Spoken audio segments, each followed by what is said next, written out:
vamos a hablar de los estados de la materia y vamos a entender cómo está hecho en cada uno de ellos. La materia se encuentra clasificado en una gran cantidad de estados, por ejemplo, de los cuales hay estados termodinámicos y estados físicos. Entonces, hoy vamos a hablar, por ejemplo, de los estados físicos o estados de agregación molecular, como podemos ver aquí en la lámina. Por ejemplo, en los estados físicos o de agregación molecular encontramos tres estados clásicos, como son, ¿no?, sólidos, como esta madera, líquidos como este agua que tengo acá en esta botellita, y gaseosos como el aire que respiramos cuando nos sumergimos aquí. Entonces, hemos visto que hasta aquí hay tres estados de la materia. Vamos a hablar del estado sólido. Los cuerpos que tienen estado sólido, como podemos ver, tienen una forma exacta, una forma definida, cuadrada como esta, por ejemplo. Tenemos una forma triangular como esto, forma rectangular y forma circular, ¿no? Tenemos un estado de forma definido. Y cuando hablamos de su volumen, por ejemplo, nosotros acá podemos sacar la dimensión de los cuerpos. Podemos medir, por ejemplo, voy a usar una pequeña cinta o una pequeña espátula, cuánto de largo, ¿ven? Un volumen definido, ¿ven? De largo, 1 metro, por ejemplo, 1 metro, y digamos 20 centímetros, ¿no? Un aproximado. Entonces los sólidos tienen un volumen y una forma prácticamente definida. Eso nosotros no nos debemos olvidar. Vamos ahora en el estado líquido, lo siguiente. Cuando hablamos del estado líquido, como del agua, tenemos acá, su forma de ellos va a variar mucho. Por ejemplo, ahorita vemos, tiene la forma de la botella, luego va a tomar la forma de este vasito llamado matraz, y luego va a tomar la forma de esta cajita llamado placa Petri, ¿ve? Entonces, ustedes van viendo cómo el agua ha ido tomando diversas formas, ¿no? Forma de la botella, forma de la cajita y forma, en este caso, ¿no?, del matraz.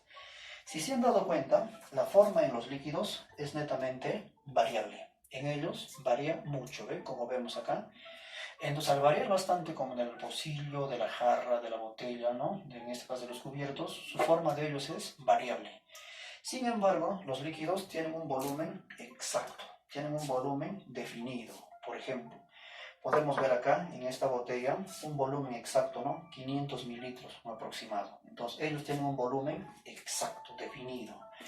En cambio, si nosotros hablamos de los gases, por ejemplo, voy a hacer algo experimental en este momento, algo directo, ¿no? Puedo usar acá quizás el encendedor o puedo usar acá la cajita de fósforo. Veamos acá. Vamos a ver cómo los gases, como este, toma una forma muy diferente. Mira, lo apagamos ahorita acá. Vamos a ver acá.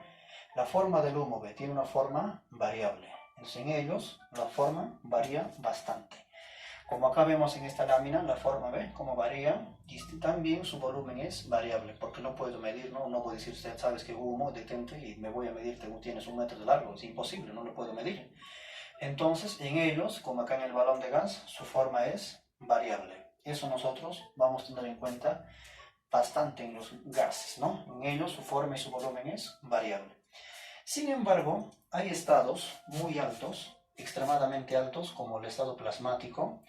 A ver, como podemos ver allá, por ejemplo, en la otra lámina, vamos a ver en el Sol, por ejemplo, la temperatura es extremadamente alta, no se puede controlar, ¿no? Es extremadamente altísima, como en este caso en el Sol, en el volcán, en el universo. En cambio, hay estados también a temperaturas muy bajas, donde los cuerpos no pueden soportar aquí. Si nos encontramos aquí, por ejemplo, observamos el estado Bose-Einstein y el estado fermiónico, ¿no?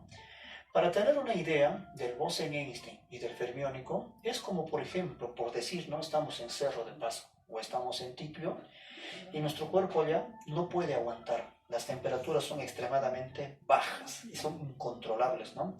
No se pueden trabajar. Entonces, son estados prácticamente muy fuertes, ¿no?, en cuanto a las temperaturas. Entonces, hasta aquí hemos visto que la materia se clasifica en 6 estados clásicos, ¿no? El estado sólido, el estado líquido y el estado gaseoso. Como también hemos visto el estado plasmático, Bose-Einstein y el estado fermiónico. Esos son los estados clásicos más clásicos, aunque hay muchos más por haber. Sin embargo, la materia también experimenta fenómenos que nosotros vamos a tener en cuenta lo siguiente. Por ejemplo, vamos a hablar ahora sí en la segunda parte. ¿En qué sentido? Por ejemplo, si nosotros acá, si la cámara nos acompaña, por ejemplo acá, si cuando nosotros quemamos una llanta, así de sencillo, es como ustedes me han visto hace ratos, si yo quemo, por ejemplo, este cuerpo, mira, si yo quemo este papel, mira, lo estoy quemando el papel, ¿no? Y voy a convertir en cenizas, vamos a ver acá, si el cuerpo se convierte de papel y salen cenizas, la figura es lo siguiente, mira, ve, este cuerpo no se puede, obviamente, mira, ve, no se puede volver a su forma original. Entonces, cuando los cuerpos no pueden volver a su forma original, nosotros le llamamos fenómeno químico. Profesor, ¿y por qué fenómeno químico? Porque químico es irreversible, o sea, no puede volver a su origen natural. Así como acá tenemos un clavo que se oxida, mira, acá tenemos una llave inglesa oxidada, podrida, obviamente, mira. Así como también vemos, por ejemplo, acá, ¿no? Le estoy mostrando para que ustedes vean una imagen, un metal que está oxidándose. Aquí vemos una persona muerta, putrefacta, está desintegrándose, está descomponiéndose. Entonces esta sangre está, por ejemplo, acá, ¿no? Ya podrida, descompuesta, así como en el famoso tocos, ¿no? En la fermentación. O así cuando digerimos la comida, ¿no? ¡Wow! Dios mío, cómo apesta cuando una persona ya no digiere la comida, cuando va al servicio higiénico, ¿no? O sea, en un proceso químico, los cuerpos ya no pueden regresar a su forma original. Es igual que yo me puedo echar con una lejía, por ejemplo, en mi mano, me puedo sumergir y mira cómo me va a sancochar, cómo va a ser la corrosión acá. Entonces aquí prácticamente la corrosión también es un fenómeno netamente químico. Eso es dentro de este campo, ¿no? Nosotros podemos ver acá, en la corrosión, el proceso es irreversible. Al igual que en la electrólisis, una persona, por ejemplo, cuando se electrocuta, cuando agarra unos cables de luz, a ver si ustedes me pueden ver acá, pueden ver que yo estoy agarrado acá a un toma corriente y voy a, obviamente, ¿no? Y también me voy a electrocutar, por ejemplo, ¿no? Con la mano húmeda. Y esto provoca que los cuerpos, ¿no? Netamente electrolizados no pueden volver a su forma. Es igual que un metal, cuando se oxida, cuando se opaca, ¿no? Y tenemos un metal netamente opacado, ¿ve? Pueden ver acá un colador metálico que se oxida. Entonces, en pocas palabras, cuando yo veo, por ejemplo, o la explosión de un cohete, ¿no? Como vemos, por ejemplo, acá, ¿no? De una pistola, esto no tiene nada. Y si este cuerpo explota y este cuerpo revienta, también es un proceso químico. O sea, entonces, nosotros vemos acá que todo fenómeno químico es irreversible. Esto no se deben olvidar. Y para finalizar la clase, para terminar la clase, jóvenes, vamos a ver el fenómeno, el último fenómeno llamado físico. Este de acá, el fenómeno físico, el más, digamos, ¿no? El más clásico de todos. Nosotros a diario, por ejemplo, si hacemos hervir agua, tengo acá, me voy a dar cuenta, ¿no? Si yo tengo acá mi teterita y empiezo a sumergir en la tetera agua, ¿no? Y luego, ¿cuántos de nosotros no hemos hecho ese experimento en nuestra casa? Luego que hemos sumergido, ya sea, por ejemplo, ¿no? Bastante agua en la teterita, y luego vamos viendo cómo sale el vapor, y el vapor sale hacia alto. ¿Y cuántos de nosotros no habremos puesto nuestra mano encima de la tetera, ¿no? Encima, por ejemplo, acá, ¿no? De la teterita. Y luego vamos, mira, date cuenta, ¿cómo? Vas a ver que el agua que hemos echado en la teterita, y luego el agua que entra, y luego ese mismo agua empieza, mira, ¿no? A salir. Le pongo la tapita y el vapor de agua se condensa y luego empieza a chorrear y a chorrear. Si te has dado cuenta cómo el agua sube y luego cómo el agua baja. Entonces, ¿con esto qué te quiero decir? Que cuando hablamos de un fenómeno físico, entonces el cuerpo, dime, en el agua, el cuerpo cuando empieza sube y baja, ¿vuelve a su forma original o no? Obvio, claro. Entonces, cuando un cuerpo vuelve a su forma original, eso es físico. Esto no debemos olvidarnos, ¿no? Entonces, en un fenómeno físico, los cuerpos pueden volver a su forma original cuantas veces quieran. Por ejemplo, es igual cuando nosotros molemos un metal, ¿no?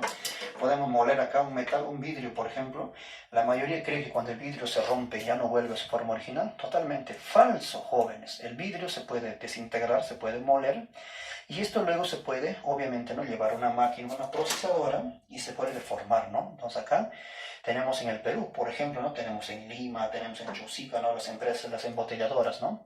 Tenemos, por ejemplo, las ensaladas de frutas también. En las ensaladas, por ejemplo, acá, yo puedo agarrar acá en este colador, puedo echar, por ejemplo, ¿no? Voy a sumergir acá un pedazo de limón, voy a sumergir un poco de uvas, voy a sumergir acá. Y voy a sumergir, por ejemplo, en este caso un poco de una frutita, ¿no? Que tenemos otro clásico.